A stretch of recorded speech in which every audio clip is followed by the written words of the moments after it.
Olá pessoal, é um prazer tê-los aqui no canal, sejam bem-vindos, o meu nome é Rogério e hoje eu quero comentar aqui com vocês sobre bolsonarismo e o famigerado pedido de intervenção militar.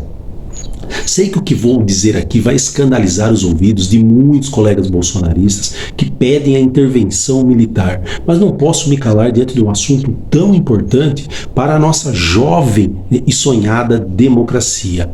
É muito lamentável ver esses bolsonaristas pedir a intervenção militar e não consigo entender a lógica deles, pois esses bolsonaristas eles pedem a intervenção militar porque eles acreditam que o simples fato de um sujeito fardado, policial ou militar, ele está fardado, portando uma arma de fogo na cintura, esse sujeito merece todo o status de defensor da ética e moral, do país, e se for preciso é concedido a eles inclusive o direito do uso da violência para impor o seu desejo da intervenção militar. Tal fato não tem lógica, é um absurdo sem tamanho. Esses bolsonaristas que pedem intervenção militar, eles carecem de conhecimento da história recente de nossa democracia.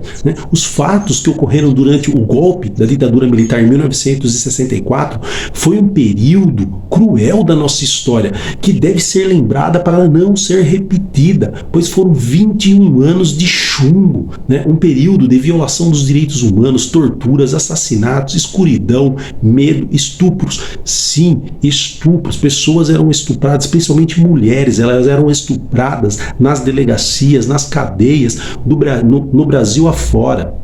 Então eu não consigo entender como o povo, principalmente a massa trabalhadora, apoia essa intervenção militar. Pois só para lembrar, no Brasil o povo, ele sempre foi secularmente estigmatizado, tem um lugar subalterno e marginalizado na política brasileira, o povo, e principalmente foi assim durante a ditadura militar, e durante a ditadura foi mais agravado, o povo ainda, e principalmente os trabalhadores não tiveram direitos respeitados durante a ditadura, e recentemente, através de muitas lutas advindas de morte, sangue, conseguimos conquistar a tão sonhada democracia e direitos humanitários no Brasil. Daí eis que surgem esses bolsonaristas golpistas aclamando uma intervenção da ditadura militar. A meu ver, é uma postura de ignorância total ao conhecimento. Pessoas que carecem de senso crítico, pois através do senso crítico é que adquirimos a capacidade de questionar e analisar de forma racional e inteligente a informação.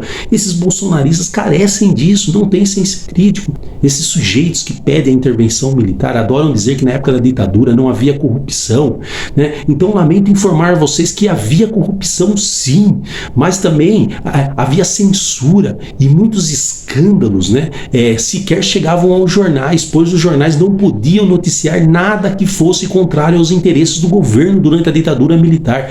Caso algum jornalista denunciasse alguma forma de corrupção, esse jornalista ele seria preso e possivelmente poderia até morrer sob tortura. Tal fato ocorreu sim, e muitos jornalistas foram presos, torturados e mortos, somente pelos simples fatos de noticiar alguma coisa que compromete o governo, e pagaram com a própria vida. Então, durante a ditadura militar no Brasil, a corrupção nadou de braçadas largas, pois imagine que naquela época não havia como hoje um aparelho do Estado que investiga com liberdade, como é na democracia.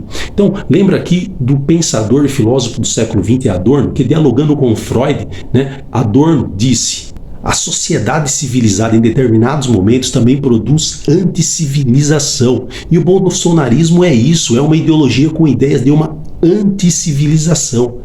E agora eu vou escandalizar ainda mais os ouvidos dos bolsonaristas. Vou apresentar para vocês alguns dados durante o período da ditadura militar e vocês vão perceber o quanto corrupto e desgoverno foi a ditadura militar. A partir de 1976, então nós estamos falando aí 12 anos após a ditadura militar, os jornais começaram a ter uma certa liberdade para noticiar sobre política. E o jornal O Estado de São Paulo publicou uma notícia em que expôs as mordomias de ministros e servidores da ditadura militar lá em Brasília, E tudo isso financiado por dinheiros por dinheiro público, né? Por exemplo, uma piscina térmica banhava a casa do ministro de Minas e Energia. Já o ministro do Trabalho contava com 28 trabalhadores em sua casa para serviços particulares. No governo do Médici, também ditadura militar, ocorreram diversas regalias, tais como ministro do Exército, que trabalhava em Brasília, também tinha o direito a ter uma casa de veraneio na Serra Fluminense, com direito a alguns funcionários particulares e mordomo, tudo pago com dinheiro público. Generais de 4 estrelas tinham direito a 2 carros com motorista, casa decorada e ainda direito a funcionários serviçais em sua residência. Tudo isso com dinheiro público, nosso dinheiro. E isso foi apenas uma das diversas regalias que havia durante a ditadura militar.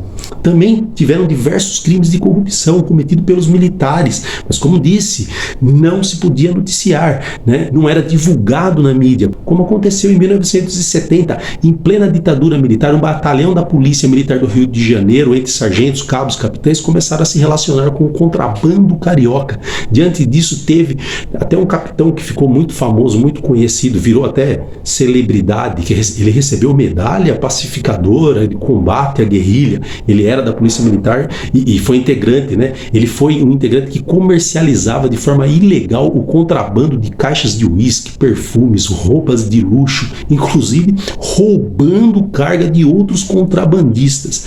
Mais tarde, esse capitão se tornou um dos principais nomes do jogo do bicho no Rio de Janeiro e ganhou fama, né, no meio do samba, pois foi patrono da escola de samba Vila Isabel. Enfim, como vocês podem analisar, durante a ditadura militar também havia diversos crimes de corrupção, mas não podiam ser noticiados na mídia. Assim, na democracia é mais fácil de combater o crime de corrupção, pois o sistema judiciário, o Ministério Público, bem como a Polícia Federal, Polícia Civil, tem mais independência para investigar casos de corrupção cometidos pelo governo ou administração pública. Na democracia, a imprensa pode investigar livremente casos de corrupção e o cidadão fica assegurado o direito de poder fazer acusações, fato que na ditadura militar jamais, né, era possível, pois essas acusações e investigação contra o governo se pagaria com a sua própria vida. E como foi dito, né, quem acusasse, apresentasse algum escândalo no governo era preso, torturado e poderia até morrer. E ainda era chamado de subversivo. Então, torne a dizer, tem lógica que fundamenta na razão que os bolsonaristas golpistas estão querendo, que é a intervenção militar? A meu ver, nenhuma. Assassinaram a lógica. Ficamos por aqui, até mais. Tchau, tchau.